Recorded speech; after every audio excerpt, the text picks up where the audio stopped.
Unatizama Fizi Empire TV. Ili wa kwanza kupata habari zetu, hakikisha una subscribe channel yetu.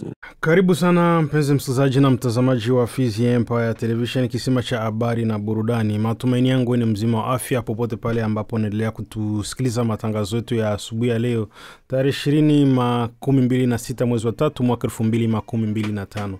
Langu jina ni Teloje Lulonga na tukikutangazia kutoka mji wa Baraka tarafani Fizi, Jamhuri ya Kidemokrasia ya Kongo. Na basi kwa ndo mara kwanza unatizama kusikiliza habari kupitia channel yetu ya mtandao wa YouTube, basi nakuomba kufanya kitu kimoja tu, usahau kusubscribe, kulike, comment na kushare. Na kama tayari umeshafanya hivyo, basi acha niseme asante sana kwa kuchagua Fizi Empire kama kituo chema cha matangazo. Na basi na katika habari zetu za leo, makala yetu ya leo ya asubuhi ya leo tarehe 29 mwezi wa 3 mwaka 2025 inahusikana na mvutano mkubwa kati ya Burundi na Rwanda. Mvutano kati ya Burundi na Rwanda umeongezeka sana baada ya rais wa Burundi Evariste Ndayishimiye kumshtumu rais wa Rwanda Paul Kagame kwa kupanga kuishambulia nchi yake ya Burundi. Shutuma hizi zimekuja wakati ambapo uhusiano kati ya hizo mbili tayari ulikuwa ni mbaya, hasa kutokana na mzozo unaoendelea kati ya Jamhuri ya Kidemokrasia ya Kongo. Rais Ndayishimiye anadai kuwa ana taarifa za kuaminika zinazoonyesha kuwa Rwanda inapanga kuishambulia nchi yake ya Burundi. Pia anaishtumu Rwanda kwa kujaribu kupindua serikali ya Burundi mnamo mwaka wa 2015 na kusema kwamba ndo hichi ambacho Rwanda inaanza kukifanya leo katika ndani ya Jamhuri ya Kidemokrasia ya Kongo. Mbinu za Rwanda ni kutaka kuipindua serikali ambayo ni ya Rais Tshisekedi kwa sasa. Alisitiza kwamba anataka kutatua mzozo huo kupitia mazungumzo. Vile vile majibu ya Rwanda kupitia waziri wao, serikali ya Rwanda imejibu shutuma hizo kwa kusema kuwa zinasikitisha, hasa ikizingatiwa kuwa nchi hizo mbili zilikuwa katika mzozo. Wizara wa mambo wa nje ya Rwanda Olivier Ndugukirie alisitiza kuwa mamlaka za jeshi za kisajusi za nchi hizo mbili zilikuwa kwenye mazungumzo na zimekubaliana juu ya hitaji la kukomesha mashambulizi katika maeneo hayo mawili. Burundi ilifunga mipaka wake na Rwanda mnamo Januari mwaka wa 2024 ikishtumu Rwanda kuunga mkono kundi la waasi wa Red Tabara, kitu ambacho Rwanda mpaka sasa hivi haitaki kukanusha madai hayo. Mzozo wa M23 katika Jamhuri ya Kidemokrasia ya Kongo. Rwanda inatuhumiwa kuunga mkono kundi la waasi wa M23 ambalo limekuwa likidhibiti maeneo makubwa mashariki mwa Jamhuri ya Kidemokrasia ya Kongo, ikiwa ni mji mkubwa wa Goma vile vile na Bukavu. Na ni katika tukitizama sana katika mji wa Uvira, ni karibu sana na mipaka ya Rwanda na Burundi. Na hali hii imechangia pakubwa mvutano kati ya nchi hizo mbili, ikiwa ni Burundi na Rwanda. Rais wa Burundi Evariste Ndayishimiye amesisitiza kuwa Burundi inataka mazungumzo, lakini itajibu kipindi pale itakaposhambuliwa. Rais Ndayishimiye aliongeza kuwa ikiwa Rwanda itakubali kuwakabidhi wahusika wa mapinduzi yaliyofanyika mnamo mwaka wa 2015, maelezo ya Mahiriri. Tatizo kati ya Rwanda na DRC, kama hakuna hide agenda, ni tatizo ambayo na kwa siku moja inaweza kumalizika. Sababu mimi nasikia Rwanda inasema ni sababu ya FDLR. Sisi region yote tulikuwa tunasema tutasaidia ili wachague njia mbili. Njia moja kurudi Rwanda ili wafanye management yao. Wakikataa tulikuwa tunasema tutawashambulia. Sasa Rwanda haina sababu ya kufanya vita, sababu na DRC inakubali FDLR iishe. Hiyo sio tatizo. Na tatizo ya Rwanda na Burundi, msitafute DRC. Sisi mambo yetu ni kati ya Rwanda na Burundi, sio DRC. Na sisi najua tumeanza mazungumzo tangu mwaka wa 2020. tunaendelea mazungumzo, lakini tukaona vile ambavyo Rwanda ikinapangia M23 ndiyo ikinaandaa na sisi kupanga wasi ili wakati tashambulia Burundi. Tunaona ina mpango wa kushambulia Burundi, lakini inatafuta Warundi ili iseme ni Warundi, lakini ni Rwanda inaandaa. Ndio sababu sisi wakati tumeona kwamba ikinapanga, sababu wamekwisha jaribu mara nyingi na terrorism, mmejua amewatuma wakaua watu hapa Gatumba, Maramvya hapa karibu na Bujumbura, wakaua watu Ruhagarika, Cibitoki, wameshambulia Kayanza, na tunaona ana mpango na atasema kama vile akanasema kwa DRC, atasema ni M23 na sisi au wasa kanaandaa atasema ni Warundi, lakini ni yana watafuta ili wakati anataka kushambulia nchi aseme ni kundi ya hiyo nchi, lakini tunajua plani yake. Ndiyo sababu mimi nimemwambia kunionyesha kwamba hauna mpango wa kushambulia Burundi, leta hao watu tuwapeleke kwenye mahakama ni wafanye kazi yao. Na hayo mazungumzo mimi kila muda namwambia, mimi nafungua mikono, ukitaka tuishi kwa amani nitumie hao. Na anakubali kwamba wako Rwanda, anajua muda kwa muda ananiambia ntawaleta, lakini sababu na mpango mubaya hawezi kuwaleta. Hiyo tatizo sasa tusiunganishe na tatizo ya Rwanda na DRC. Hiyo ni kati yetu, ndio sababu hatuja fanya vita kati yetu. Burundi haijashambulia Rwanda. Rwanda wametushambulia ndio, lakini sisi tunawaomba amani. Wakikataa, kuna siku tutasema sasa hivi tunaona mambo na kuwa mangini, na Warundi wana uhakika ya ku defend wananchi wao. Na mazungumzo kati yenu na Rwanda unaweza kusema yamefika wapi sasa? Kuna matumaini ya Rwanda kuwakabidhi wale magaidi Burundi ili wafungulie mashtaka? Sisi tulizungumza, nakumbuka Burundi, na tunakubali bila condition kufungua mpaka. Nikafanya initiative ya kuzungumza na Rwanda hadi tukutane mimi na Kagame, akanikubalia kwamba atatuma watu. Niseme kwamba mazungumzo tumekwisha maliza, lakini kutekeleza ndio tatizo. Sasa hivi mimi natuma na watu wamwambie, wamshauri ili atekeleze vile ambavyo tumekubaliana.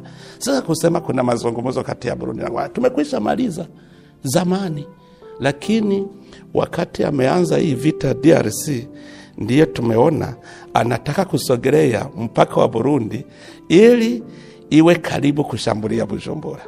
Ndio sababu na mimi nimemwambia, kama unaona Bujumbura ni karibu kupitia East DRC, na mimi Kigali ni karibu kupitia North. Sasa ndio sababu mimi nasema akiendelea hii vita inaweza kuwa regional, because Rwanda patakuwa vita, Burundi vita, DRC vita. Watu watasambaratika, wataenda nchi mbalimbali, masira hataenda nchi za region, na region yote inaungua. Ndio sababu nasema watu wa mshauri, sababu sisi Burundi hatuweze kukubali kuuawa kama wale wa Kongo. Sisi tutauawa kwenye vita, hatutauawa vile vile. Ndio sababu mimi namshauri umsimamishe hapo, ukiendelea na sisi sasa defense sio. Na tukizingatia kwa mfano nyinyi mnakutana katika ile mkutano wenu wa wakuu wa serikali za Jumuiya ya Afrika Mashariki, unahisi kwamba nyinyi kama wanachama wa kamati kuu pamoja na jamii ya kimataifa imechukua muda sana kutatua matatizo yetu ya ndani, kiasi kwamba tunaamini watu kutoka nje kuja kututatulia matatizo yetu? Region ina uwezo wa kusaidia kuleta amani kwa region yote. DRC popote tuna uwezo, lakini nafikiri kwamba kuna nchi ambayo inazalau region. Tunakusanya, tunafanya mikutano mingi, lakini tukimaliza kuna watu hawataki kutekeleza. Ni mzigo mkali sana kwa Burundi kupokea wakimbizi. Tulikuwa tujiandaa, na watu ni wengi kuja huko Burundi, kukimbilia Burundi. Ya wana shida kubwa DRC, hatuweze kuwakatalia kuingia. Lakini sasa hivi tuko tunasaidia. Kinachofanyika ni tatizo, lakini tunajitahidi. Wale ni wandugu zetu, wajirani wetu, wakija wanakuja nyumbani. Na kwa historia unajua Bujumbura ilikuwa ni mji mkuu wa East DRC, Rwanda na Burundi ile wakati wa ukoloni. Sasa Wakongo wanajisikia nyumbani, na Warundi wakiona Wakongo wanaona kama wandugu.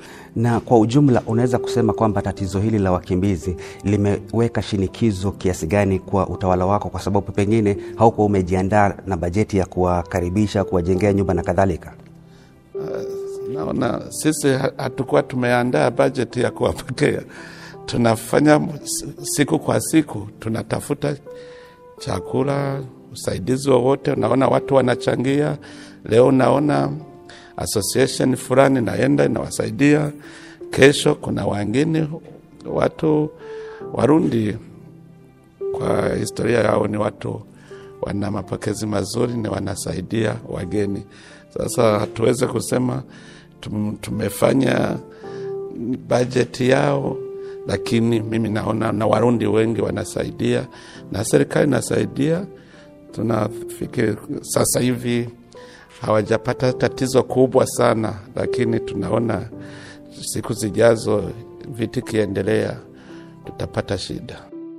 Burundi imehusika pakubwa sana katika harakati za kurejesha amani kule DRC, ikiwemo hata kuwatuma wanajeshi kuwasaidia kurejesha amani.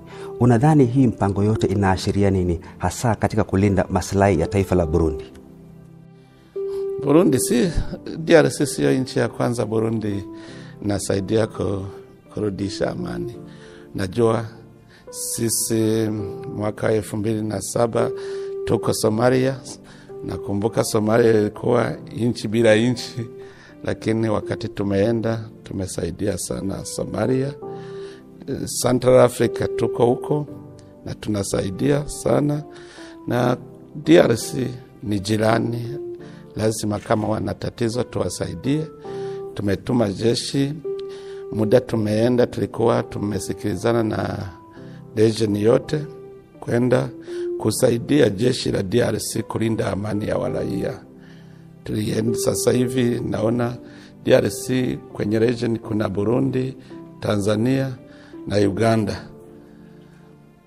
Wengine wamerudia kwao, lakini sisi tulikuwa tunawasaidia, lakini tukaona Rwanda M23 wanaanza vita ya kawaida, na wakati sisi tulikuwa tunataka kusaidia jeshi la DRC kulinda amani wa raia. Sasa tukaona sasa hivi ni vita, na kama umeenda kusaidia nchi hawezi kuona ni vita ukimbie, lazima uendelee kusaidia. Tumeenda kusaidia na tunaendelea. Mazungumzo yamekuwa yakiendelea kutokea Nairobi. Juzi mlikuwa na mkutano, kuna mkutano wa Angola ulitarajiwa kufanyika, sasa haijafanyika. Unahisi kama Burundi mazungumzo yatasaidia au tutumie nguvu za kijeshi? Lazima wakati wowote vita haiweze kurudisha solution ya conflict. Lazima mazungumzo awepo. Mimi muda kwa muda nakasirika kuona watu wanajua solution ya kitu, lakini wanaacha hiyo solution, wanaenda kwenye vita, wanauana. Baada ya kuuana wanaanza mazungumzo, lakini wale ambao wamefariki hawafufuki.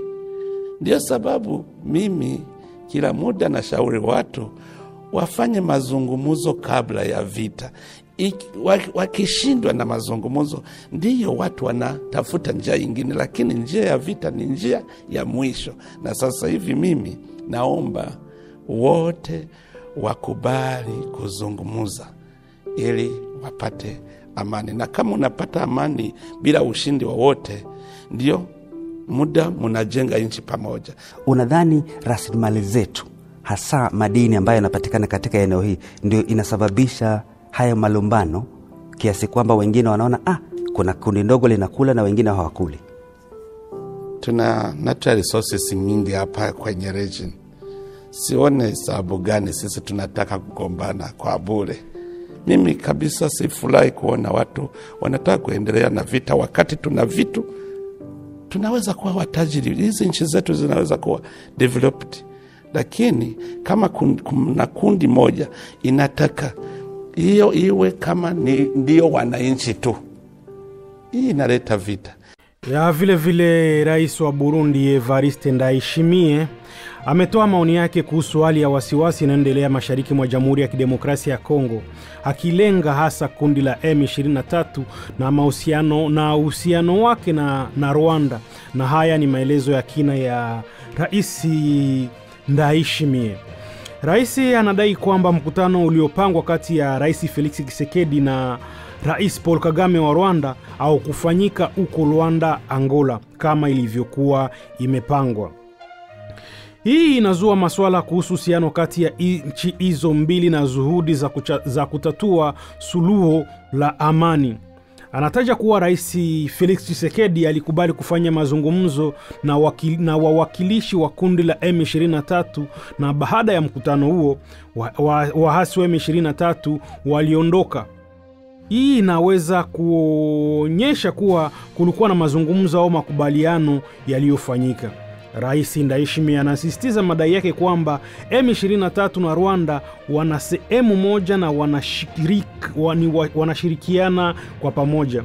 Madai haya yanaashiria uhusiano wa karibu kati ya kundi la M23 na serikali ya Rwanda. Madai hayo yamekuwa yakitolewa mara kwa mara na serikali ya Jamhuri ya Kidemokrasia ya Kongo, vile na wadau wa kimataifa. Avant, il était prévu le dialogue entre le président Félix Tshisekedi et le président Kagame. Kagame s'est absenté. C'était à Rwanda. Un autre jour, le président Tshisekedi accepte de rencontrer le M23 et le M23 s'absente. C'est le même lieu et ce sont les mêmes alliés. Moi, ça me mène à penser qu'il y a un roi faiseur de loi qui est derrière M23. Si Paul Kagame a refusé d'aller à Rwanda, est-ce que vous pensez que M23 allait accepter d'y aller? C'est le commandant suprême de M23. Ce qu'il veut, c'est ce que le M23 veut. Ce qu'il fait, c'est ce que M23 fait. J'ai fait des navettes, Kinshasa, M23, demandez eux. Et je suis arrivé loin, jusqu'à ce qu'ils acceptent d'être cantonnés afin d'être identifiés. Est-ce que j'étais parti ou je faisais la médiation entre les deux? Le président Tshisekedi avait refusé de dialoguer avec M23. Qui l'a convaincu? C'était moi, parce que je disais quand même, ils sont des Congolais. S'ils acceptent d'emprunter le processus de paix, il faut les accepter parce que ce sont des Congolais. Et il a accepté. C'est pour cela que nous tous, nous sommes allés voir la zone où il serait cantonné. L'Angola était désigné pour sécuriser les M23 qui seraient cantonnés. Donc, moi, j'étais comme médiateur et j'avais réussi. Mais comme il y a un roi faiseur de loi qui est derrière, peut-être c'est lui qui les a incités à ne pas à rebrousser chemin.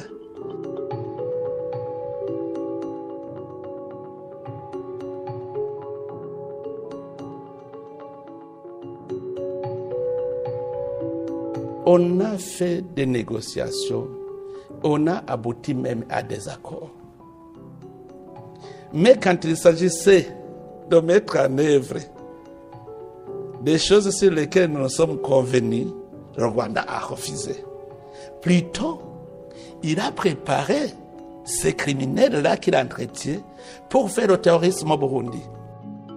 Alors, comme je vois qu'il persévère dans son agression contre le Burundi, j'ai décidé de fermer les frontières Je les ai fermés quand j'ai vu qu'il n'a pas la volonté de mettre en œuvre tout ce qu'on s'était convenu pour pouvoir surveiller bien notre frontière. Aujourd'hui, ce que je fais, toujours, j'ouvre mes bras pour la paix. Je propose la paix au Rwanda. Je demande aux personnes de bonne volonté de le conseiller de mettre en œuvre. Les Rwandais et les Burundais se connaissent. Moi-même, ce sont mes amis. C'est-à-dire aujourd'hui, tu peux avoir un cadre Rwandais qui peut téléphoner à un cadre Burundais. Kabarebe, je le connais. Nous étions des amis. Entre Kabarebe et moi, nous n'avons pas de frontières à partager. Nous n'avons pas une propriété foncière commune sur laquelle nous pouvons nous chamailler. Mais le problème, c'est la mauvaise politique du Rwanda. Sa politique, c'est la politique belliqueuse. Je vois que le Rwanda n'a pas de paix tant qu'il n'agresse personne. Acha niseme asante sana kwako mpenzi msikilizaji na mtazamaji wa Fizi Empire Television ambao umetenga muda wako kufuata taarifa zetu au makala yetu ya asubuhi ya leo ya tarehe 26 mwezi wa 3 mwaka 2025.